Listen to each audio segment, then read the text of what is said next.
بسم اللہ الرحمن الرحیم۔ اگر تو دروازے سے نکلی اعلیٰ حضرت امام اہل سنت مجدد دین و ملت میرے اعلیٰ حضرت سے کسی نے پوچھا تھا کہ حضرت جی بی بی نعت پڑھ سکتی ہے؟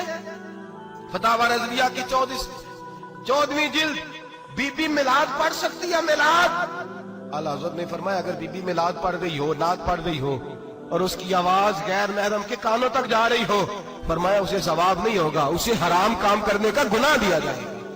بی بی کو منع ہے، وہ نعت کی آواز بھی عورت کا ہی نہیں پڑتا، دین میں تو عورت کی آواز کا بھی پڑتا ہے۔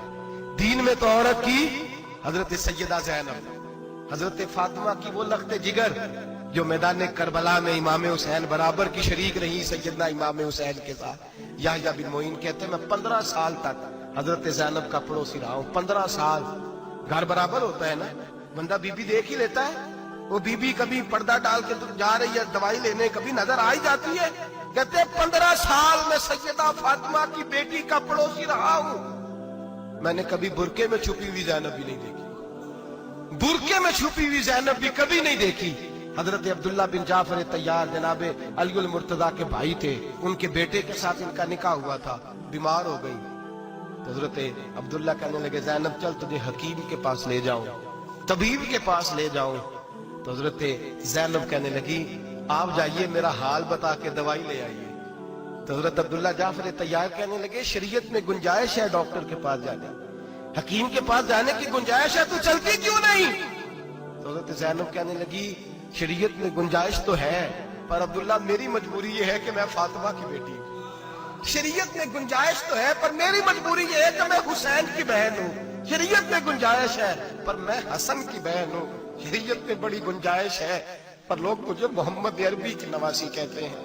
گنجائش تو ہے پر میں نہیں نہ نکل سکتی، اس لیے کہ جتنا کوئی اپنے آپ کو دین کے قریب جانتا ہے اتنا اس کے پیروں میں شریعت کی زنجیریں زیادہ ہوتی ہیں۔ تو جناب سیدنا عبداللہ کہنے لگے اگر تو پردہ کر گئی، اگر تو چلی گئی، فرمانے لگے یہ تو اللہ کی مشیت ہے، تو دوائی لا دے تاکہ میں کھا لوں، اور اگر میں چلی گئی تو میں اپنی ماں سے جا کے کہوں گی کہ اماں ساری تکلیفیں میں نے چھاتی پہ برداشت کی ہیں پر میں نے تیرے پردے پر آنچ نہیں آنے دی۔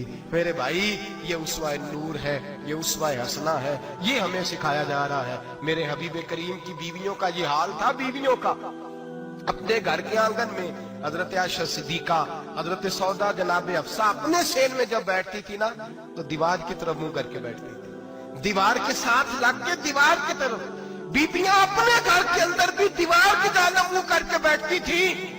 لوگ پوچھتی، بیبیاں پوچھتی کہ اپنے گھر میں بھی دیوار کو منہ کرنے کا مطلب؟ کہتی ہو سکتا ہے کہ چھت پہ چڑھے اچانک نظر پڑے تو ہم چاہتی ہیں پھر بھی ہمارا چہرہ نظر نہ آئے اسے، پھر بھی ہمارا چہرہ نظر، ہم اپنے گھر کے اندر بھی پابند رہتی ہیں کہ ہمارے چہرے نظر نہ آئے۔ خدا را بڑے پیسے زندگی میں لوٹائے ہیں، 1000 1500 برقعے پہ بھی خرچ کرو، وہ گھر لے جاؤ، وہ اماں کو بھی دو، بہن کو بھی دو، بیوی کو بھی دو، اس کو کوئی یہ پہن لے، اس لیے کہ جب تو حضرت فاطمہ کے طریقے کا پردہ کرے گی تو تیرے آنگن میں سیدہ زینب کی طرح کی بیٹیاں پیدا ہوں گی، وہ اس سنت پہ چلنے والی بیٹیاں تیرے آنگن میں آئیں گی۔ خدا را میرے بھائی آج یہ نیت کرو، یہ ارادہ کرو اور اپنے گھروں کو پردے کا پابند بناؤ۔ اگر ایک بیٹی پردہ دار ہو گئی تو کئی خاندان پردہ دار ہو جائیں گے، اگر ایک بیٹی پردہ دار ہو گئی تو کئی گھرانے سنوریں گے، کئی جگہ پہ نور پھیلے گا۔ اے عرش کے مالک، اے میرے محبوب کے خدا، تجھے واسطہ ہے میرے محبوب کی بیویوں کا اور تجھے صدقہ حضور کی شہزادیوں کا۔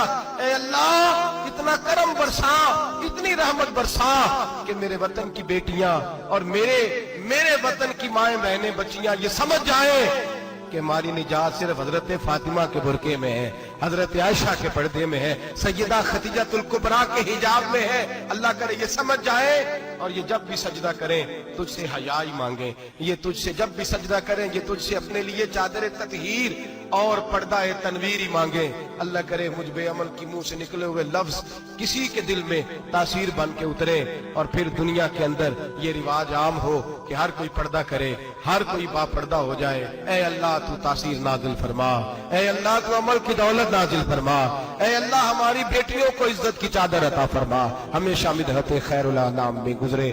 دعا ہے یہ عمر درود و سلام میں گزرے۔ آخر دعا